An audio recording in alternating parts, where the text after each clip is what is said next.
We're going to take you live now to Camp David, where President Joe Biden is speaking. Let's listen in. You stepped up to do the hard work, I would argue historic work, to forge a foundation from which we can face the future together, the three of us together. And I'm deeply grateful for your leadership, and I look forward to working with both of you as we begin this new era of cooperation and renew our resolve to serve as a force of good across the Indo-Pacific and, quite frankly, around the world as well. President Yoon, let me turn this over to you.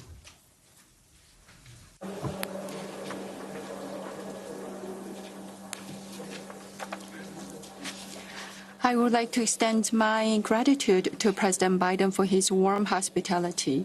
Last July, we met in Vilnius for the NATO summit, and I'm pleased to be reunited in about a month. At this symbolic venue of Camp David in the history of modern diplomacy, our trilateral partnership is opening a new chapter, which carries great significance in my view. President Roosevelt once stated, "Freedom is not a given, but something you fight to win." To make sure that each of our freedoms is neither threatened or damaged, our three nations must tighten our solidarity. Such is also our promise and mandate towards our future generations. A stronger coordination between Korea, the U.S., and Japan requires more robust institutional foundations. Moreover, challenges that threaten regional security must be addressed by us building up stronger commitment to working together. Today will be remembered as a historic day where we established a firm institutional basis and commitments to the trilateral partnership. Today, I hope we will explore together ways to elevate cooperation between Korea, the U.S., and Japan to a new plane through in-depth discussions.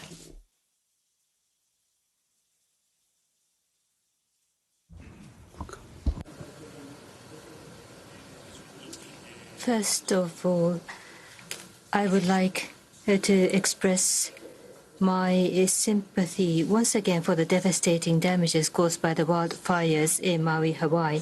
In order to provide relief to the affected people, Japan has decided to offer a total of around $2 million of support.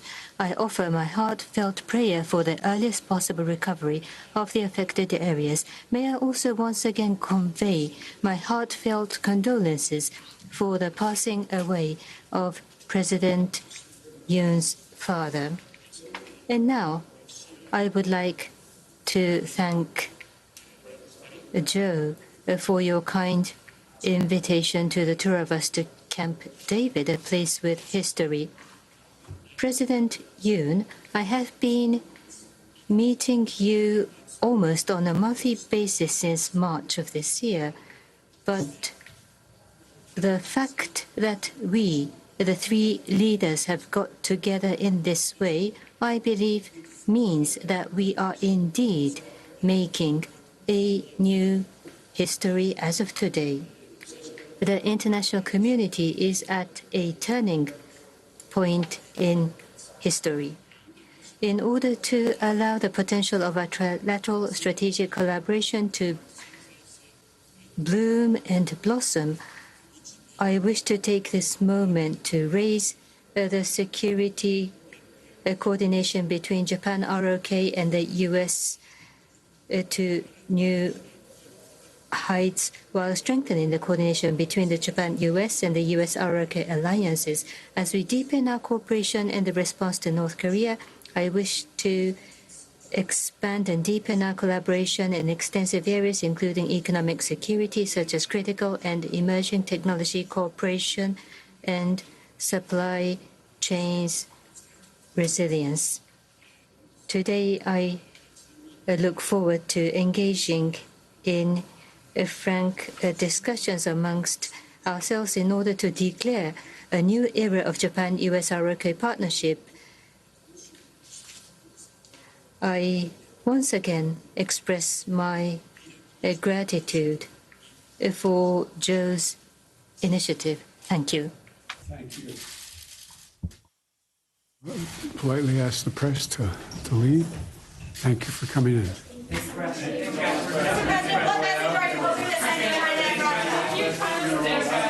Is China's economy collapsing, sir?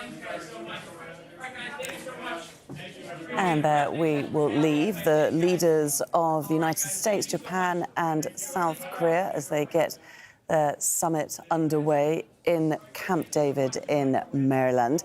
A historic three-day summit, as we heard from all the leaders. Joe Biden calling it a new era of cooperation, the South Korean president calling it a historic day, and the Japanese prime minister saying it was a turning point in history for the international community. But let's discuss this further. We're joined by Robert Kelly, who's usually based in South Korea, but today joins us from Ohio. He's an expert in Asia-Pacific relations, North Korea and China. Robert, this may indeed be an extraordinary summit, but should we expect anything concrete to come out of it? I think that's really the next big step. Relations between South Korea and Japan have traditionally not been particularly good, right? So to a certain extent, I think this is about showing the two of them on the same page and sort of openly and, happily or with some enthusiasm collaborating with the United States. The next step then really is to actually start to get to concrete discussions about what the three allies would do in some particular scenario. You know, if there's a conflict with North Korea and the North Koreans use a nuclear weapon, like what will we do? If China attacks Taiwan or blockades it, what would we do? If China blockades the South China Sea to prevent oil imports or, gets into some kind of armed conflict with the Philippines, which is something that sort of we all saw just like a week ago, on YouTube. I mean, if this, what are they actually going to do? Are there going to be concrete plans? Or there going to be some kind of, contingency planning cell or something like that? And, that's ultimately where this needs to lead, right? It needs to get away from sort of the big summitry and actually get into bureaucratic collaboration and cooperation, and that's going to be difficult, I think. Absolutely. And how then do they also ensure that any agreement is lasting, given the political volatility in the US and South Korea and elections coming up in Japan? Yeah, that's right. That's actually a really great point, and that's actually one of the reasons why I'm personally a little bit skeptical on this. I live in South Korea, and there South Korean politics is deeply, the South Korean electorate is deeply divided about rapprochement, about sort of deeper integration and collaboration with Japan. This is something the current president of South Korea, Suk-yeol, wants very much, and he has pushed that using the powers of the South Korean presidency. The South Korean president has a lot of room to act sort of independently on foreign policy, and so he's pushed this pretty hard. But I'm not really convinced that the South Korean legislature, the National Assembly, supports this kind of engagement, and I'm not sure that the South Korean public does either.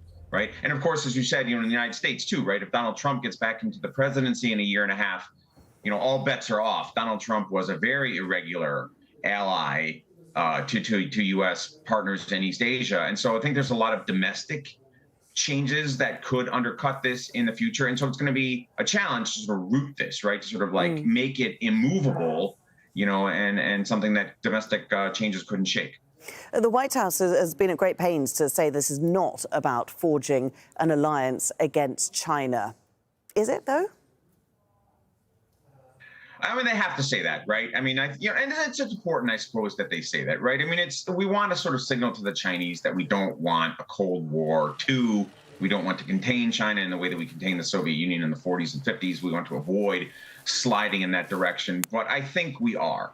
And I think certainly in the analyst community and people who sort of outside of the government, people like me, professors and analysts, I think a lot of us think that this is probably aimed mostly at China. Ostensibly, it's probably aimed at North Korea, right? I mean, North Korea is an acute threat because we don't really understand North Korea very well. We don't know why, when, or why it might use a nuclear weapon. They're not very good on telling us those kinds of things. But the longer-term structural challenge in East Asia, I think, is what you're pointing at, and is correct, right? I mean, China's rising, and we're all struggling to figure out how to respond to that. And so, sure, I think that's the background to this debate, to this meeting. OK, very interesting to talk to you. Robert Kelly, thanks for taking the time to join us there from Ohio.